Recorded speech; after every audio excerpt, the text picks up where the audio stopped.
เ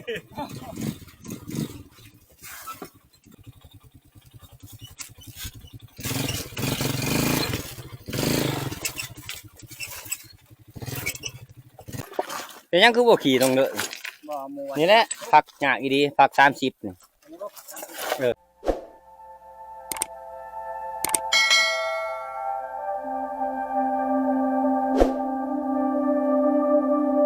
สบายดีทุกคนสบายดีตอน10 โมงนะตอนนี้เฮากะกำลังมาฮอดลังผู้ทุกคนเลยหลังจากเข้ามาแต่เที่ยงหน้าหน่อยเฮากะใส่เวลาอยู่1 ชั่วโมงหรือว่า1 ชั่วโมง20 นาทีเนี่ยประมาณนี้ทุกคนเลยเนาะบัดนี้เฮาก็สิเอารถลงผู้ทุกคนเลยโอ้ยหนทางนี่สุดโหดเพียงเท่านั้นทุกคนทางเส้นนี้นะไปบ่าวสัญญาลืมทินคุณเส้นทางลงผู้เฮา4-5 พักนะเส้นทางเส้นนี้โอ้ว่าสิลาไปเลยมื้อเที่ยวก่อนนี่ก็เอาลงกับผ่านเที่ยงบ่าวสัญญาก็ว่าพากันดาบ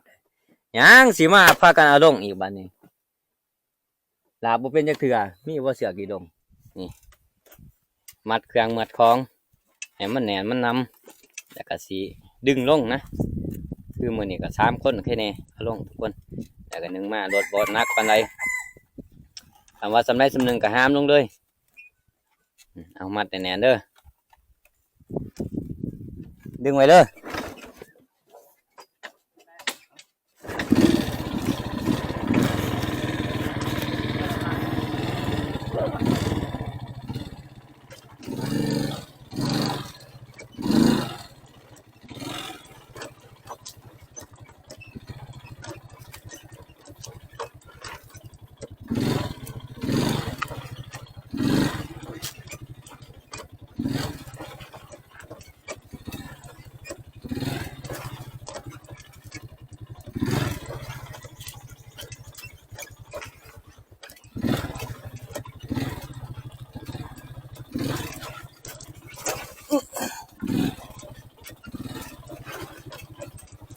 บ่เคยจักเทื่อทุกคนเลย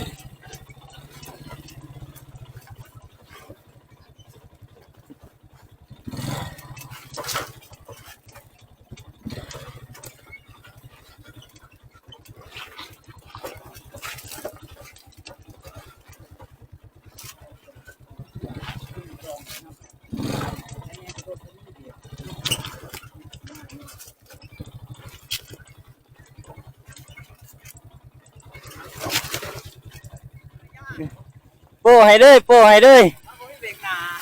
แลนลงเลยแมนโอ้ตัวนี้นิตี้หยาดไหนแล้วตัวนี้จองให้ในเด้อปานน่ะบ่หารเอาลงโอ้ยขี่ลงตาจะมีไฟดึงตัวอีกว่าสัญญานี่เอ้าลงพักตัวนี้ต่อทุกคนโอ้เบรกดูดีเนาะโอ้ยไม่ว่าได้เบรกเห็นมันก็สบายแล้ว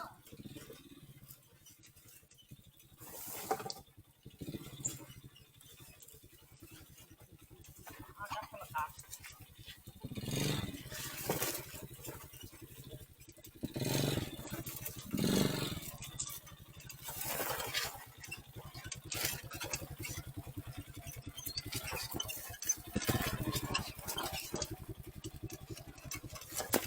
ดีๆได้นะพัน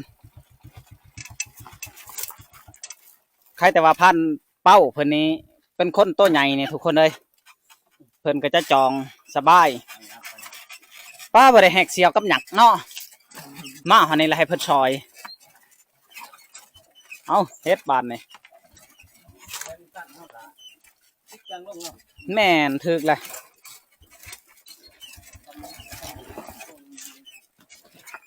โอ้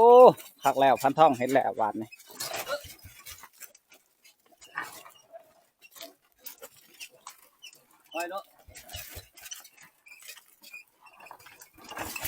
ไปเข้าขึ้นบัดนี้ไป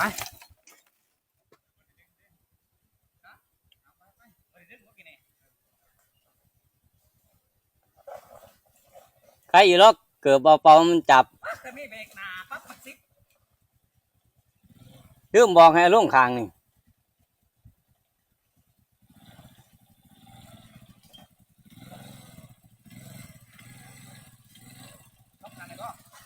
ห้ามที่ชิดก้นมันไปพุ่นชิดท้ายมันไปพุ่นไปปลาพุ่น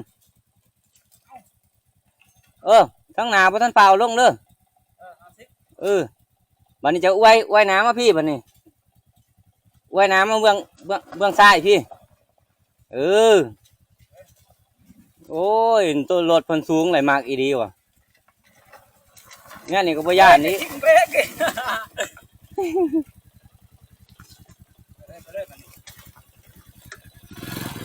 ได้บ่ล่ะรถเพิ่นสูงมันก็สบายติรถเฮาตีต่ำๆอย่าเบรกก็ติดตึบโดดกำลังวิทย์พักหนึ่งโอ้เพื่อสิลงหอนพยันเที่ยงผมบ่จักเนาะใส่เวลาเพิ่งเติบได้ลงนี่ทุกคนประมาณ1 ชั่วโมงเกือบ2ใครแน่แต่รถเบาสัญญามันเบาหัวที่แล้วตีมีแต่รถหนักเนาะแม่นเอายังอีก3-4 พัก4 พัก5 พักพุ่นน่ะทุกคน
เกียร์หนึ่งเขาบ่ไหล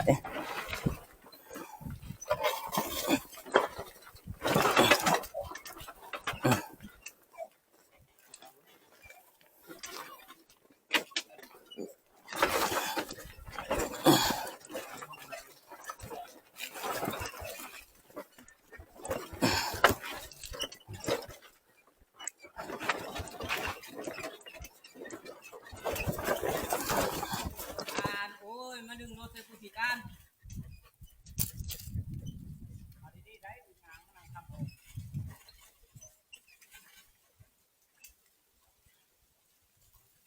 ลงจิตเลยเดี๋ยวลงมา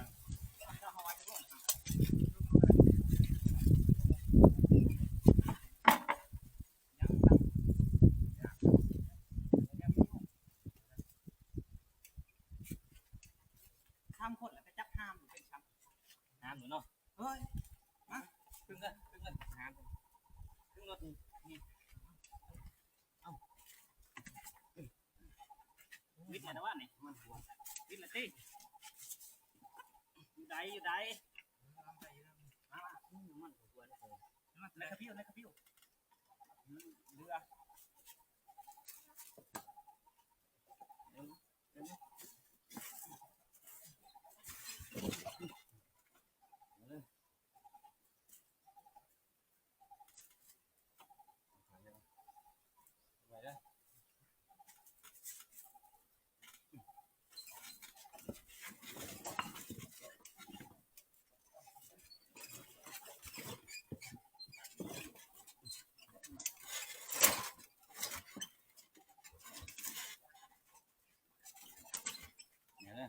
จับมันเนี่ย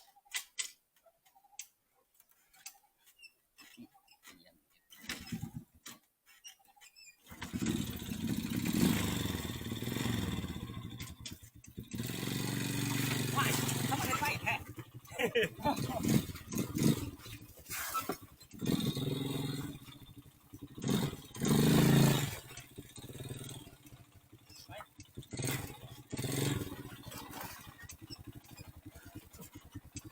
ไปนั่งก่อน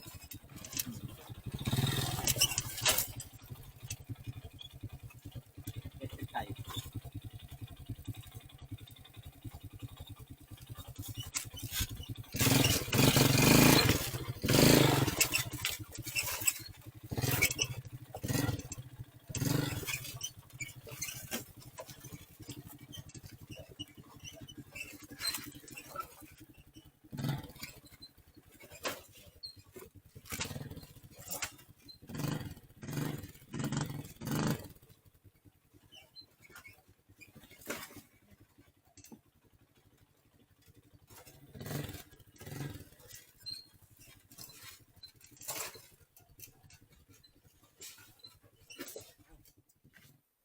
นใส่เลยในแพ้ก็ของข่อยบ่เป็นหยังก็คือกันหยัง คอยยันรถไปยันใส่กับหมักหินยันรถเปิ้น ก่อนใหญ่จังไดนี่ครับก่อนใหญ่น้ำลงโลนี่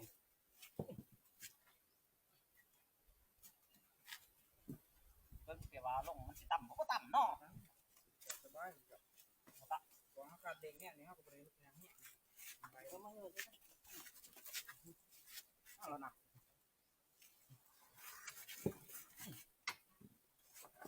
ใส่เด็กบ่นี่โอ้ใส่ สาม ใส่เด็กสามโอ้เอาวะนี่เด็กสาม จะได้มันนอนโพด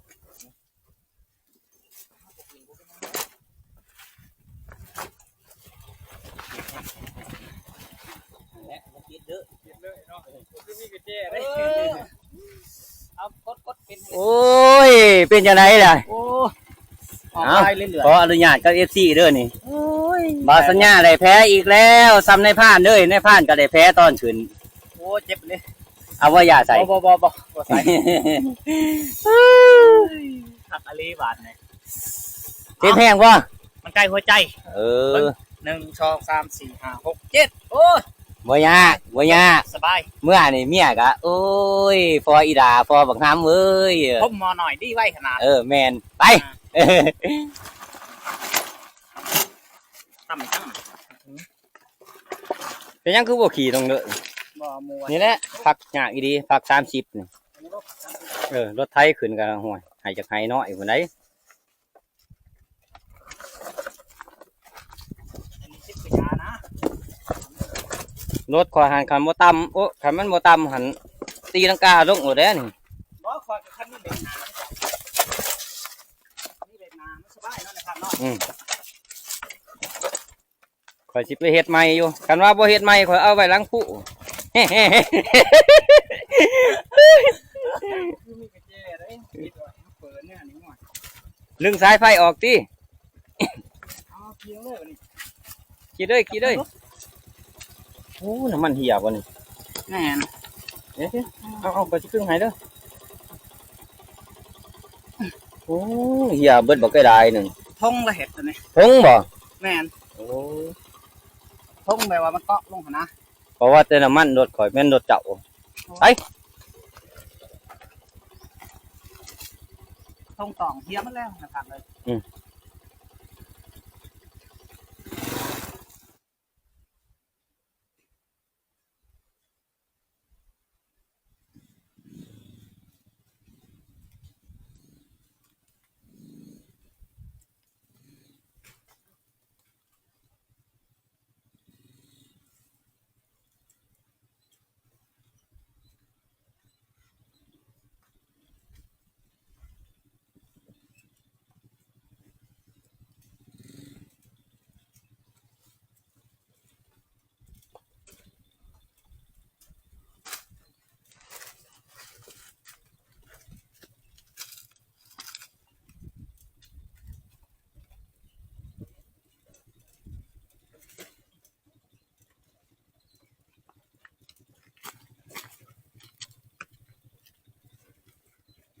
สบายจะไม่เบรกหนาเนาะ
ยังเหลือพักสุดท้ายทุกคนบัดนี้โอ้รถนี่ก็พักนะทุกคนเลยแนวเหยียบก็หัก แล้วก็ทั้งในอีกยังบ่ฮู้ว่าสาเหตุว่าหยังเนาะเพราะว่ามันต่ำขี้หินนะกับผู้ที่กราบทั้งหน้าฮักแล้วก็มาใส่อันนี้ในผ่านคิดว่าอันนั้นการสุปับมันนะทุกคน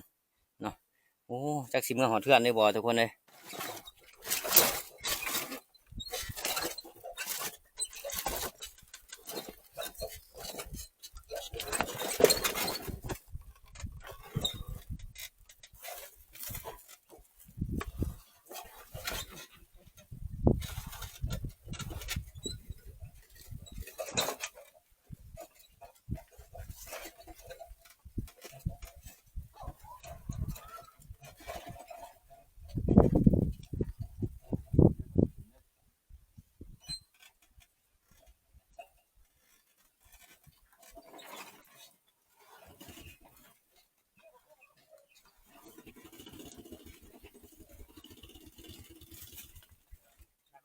ก็สิเอาลงไหลทุกคนเลยรถในผ่านเอาลงวิทย์แหละยังรถเบาสัญญานะขึ้นไปเอารถเบาสัญญาอีกก่อน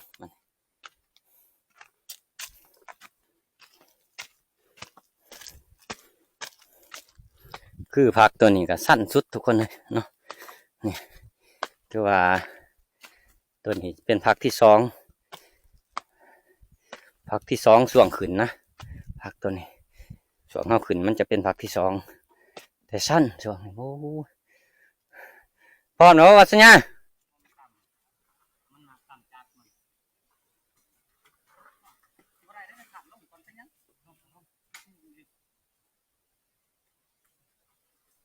ี่เจ้าจับข้างหน้านี่ได้บ่เพราะว่ามันติดมันจะเล็กบ่เล็กกระยะในข้างมันจอมกันเดียวเบิ้งขนาดซ้ำนี่เบิ้งน้ำบ่ต้นหาซ้ำไหนอยู่ที่ยังแล้วนะครับบ่ต้นนะ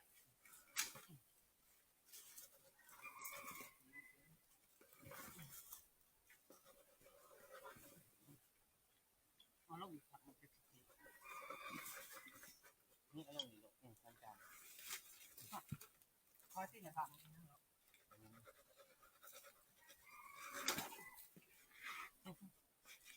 เอาลง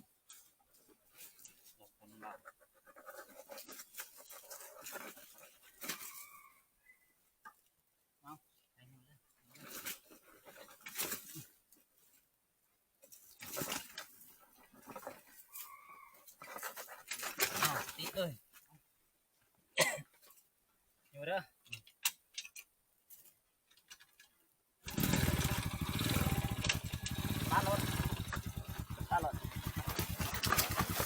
รถเบาสัญญานี่สิง่ายกว่าของในพระนะเพราะว่ามันสูงเนาะขนาดยืนสูงบ่สูงยังบ่ติดนะรถเบาสัญญารถในพระนี่โอ้ยว่ามันต่ำทุกคนเลยขนาดอยู่ลงผู้ซื่อๆก็ยังไปต่ำหินคิดว่าการสุปับนะกดหลังแปลกเลยทุกคนเลยเนาะกันว่าโซรอเลื่อนกะเปลี่ยนแล้วก็ขึ้นมานี่ทุกคนผักสุดท้ายเลยของเบาสัญญานี่เอาช่วงสองคนก็ไล่เนาะอย่าทีม อย่าทีมรถเด้อขี่ลงเลยเด้อบาดนี่วิทย์ฮะ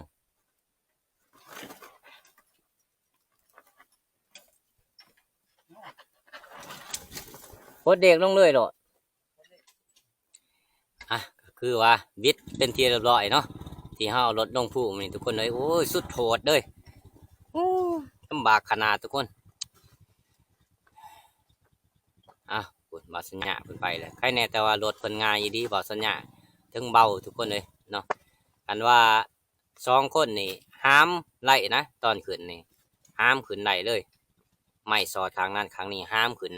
สบายรถบาสัญญาส่วนรถในผ่านนั่นที่หนักที่ดีทุกคนนี่ต่ำตัวนี้ทุกคนต่ำตัวนี้ไม่หย่อใส่ตัวนี้เลยผู้ดีหลังแป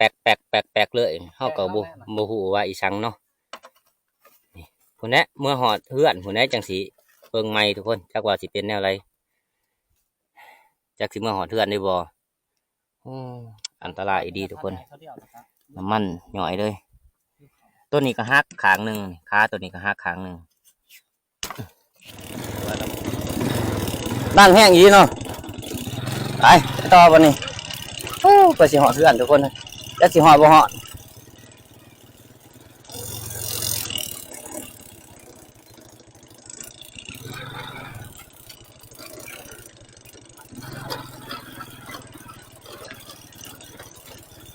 โอ้ยแดดกระทึ่งแดดทุกคนเลยเพื่อสิหอดบ้านเฮานี่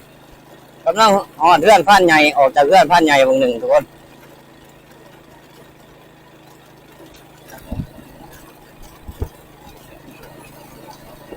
ตอนนี้ก็กำลังหอดบ้านพุ่นสูงเฮาเลยทุกคนเลย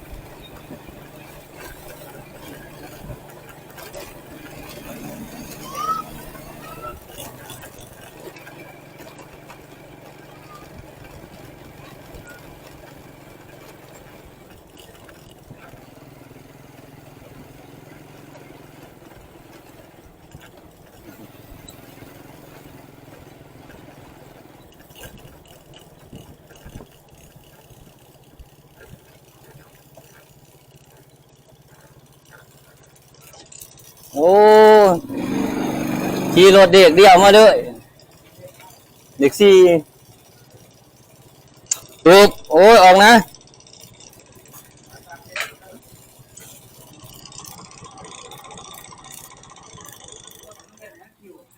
ตอนนี้มาหอเถื่อนทุกคนเลยปวด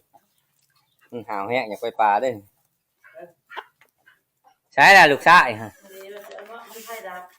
ใช่รับเฮ้ยใช่เลยใช่เลยข้านมาหนึ่งเออใช่มานี่เดินหาฟอเลยเวลาชื่อฟอบ่นี่เอามาห่อเดี๋ยวก็สิแบ่งเนื้อแบ่งหยังให้เบาสัญญาครับเป่าก่อนทุกคนในบัดนี้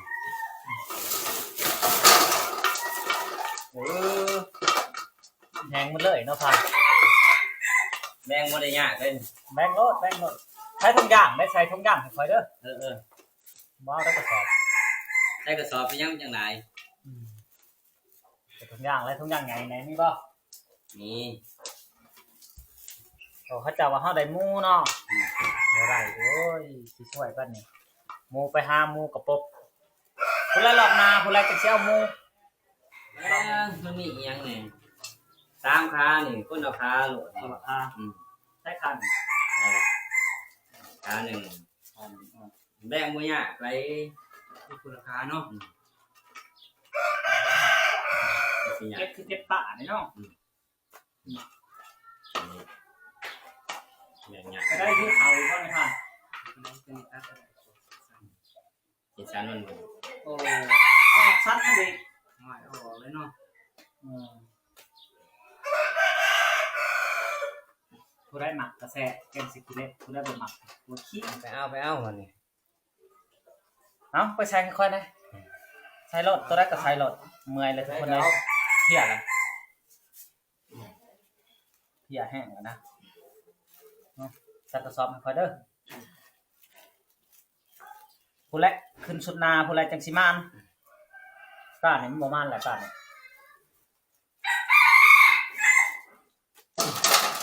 กลับเลยป่ะ